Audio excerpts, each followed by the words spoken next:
not doing too good at Everest Base Camp, so we're on oxygen now. His SpO2 had dropped to 35, not 70, not 50, 35. That's a reading that the human body cannot sustain.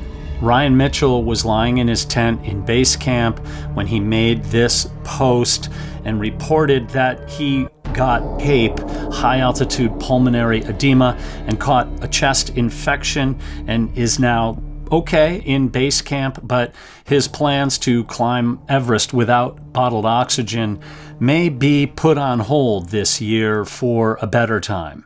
My SPO came in at 35, so I was put on oxygen. We flew from Kathmandu to Gorak a few days ago and had a GI bug, and then got to Everest Base Camp and just didn't feel good. And last night was coughing up some bad things. So we're on oxygen now. We'll see how this goes, and if we can be on the mend and it'll actually resolve this. Well, hello, Dave. Yo. Justin is taking care of me very well. Anyways, that's the update for now.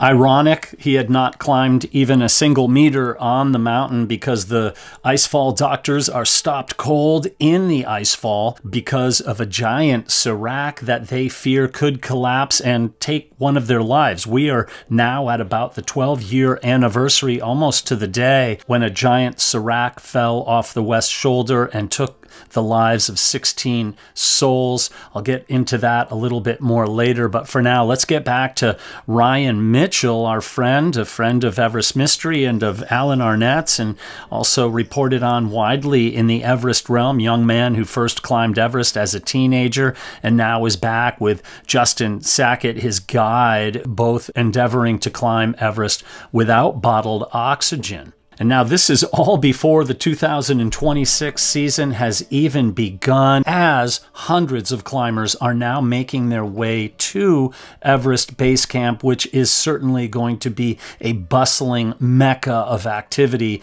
over the next month or so. Justin Sackett mentioned earlier, he reported on one of his posts that there are 3,500 people currently living on the glacier at Everest Base Camp. The size of Everest Base Camp is actually insane. I think there's over 3,000 people in this camp. Absolute massive amounts of people, but the energy, he says, feels electric, but it's possible that there's also a bit of desperation in the air. Another thing that is taking place, Tyler Andrews, the speed runner from the United States, he's landed in Nepal and he's spent a year living in hypoxic tents, training at altitude. He endeavors to become the fastest ever to get from base camp to the summit without bottled oxygen. He's been training with the discipline of a monk, and he is on Mount Everest this year with that one goal in mind. Last year, not working out at all how he had hoped. And he isn't alone. There's also Karl Egloff, the Swiss-Ecuadorian speed runner, mountain runner, who endeavors to become the fastest ever to go from base camp to the summit and back down the mountain. While their goals, Tyler Andrews and Karl Egloff's, are very different in some respects, there is no doubt there's some tension between them. So I suppose you could say quite literally this isn't a race against time, it's a race against each other.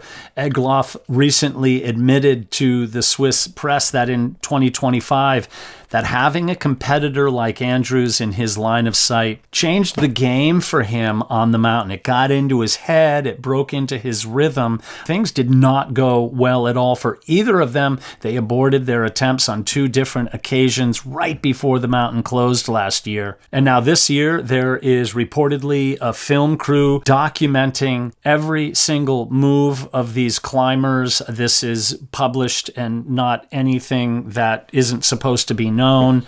The mountain has certainly become a forum for famous climbers worldwide. Kristen Harla is there endeavoring to climb the mountain along with Lhotse and Nuptse without bottled oxygen. Now, it's been reported that the north side in Tibet, China, is closed this year, so all the other climbers are making their way onto to the south side. And for any climber endeavoring to climb the mountain in Nepal, they have to make their way through the Khumbu icefall. There's just no other way.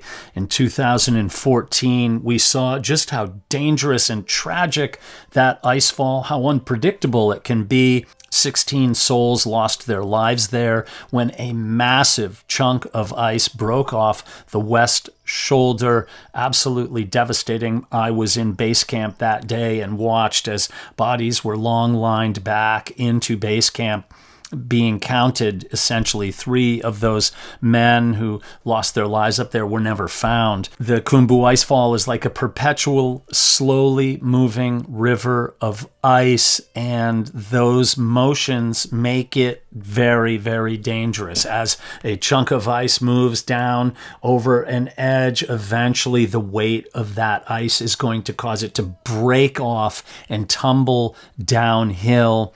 And now, normally, by this time, April 14th, 15th, 16th, the ladders and the ropes are set all the way up to Camp 1. However, this year, the Icefall Doctors have stopped cold in their tracks. There is a massive serac, a tower of ice, essentially, that is slightly uphill from where they're doing their work. When they saw that, they realized that it was too dangerous to continue moving forward. So the plan is to either find a completely different way through the massive jumble of ice or wait until that serac tumbles over. Either means a great delay on the mountain. Waiting for it to tumble over, it could be weeks. And if that happens, there will indeed be desperation in base camp for people who have put their money down and do not want to be stopped in going after their dream of standing on the summit of Mount Everest.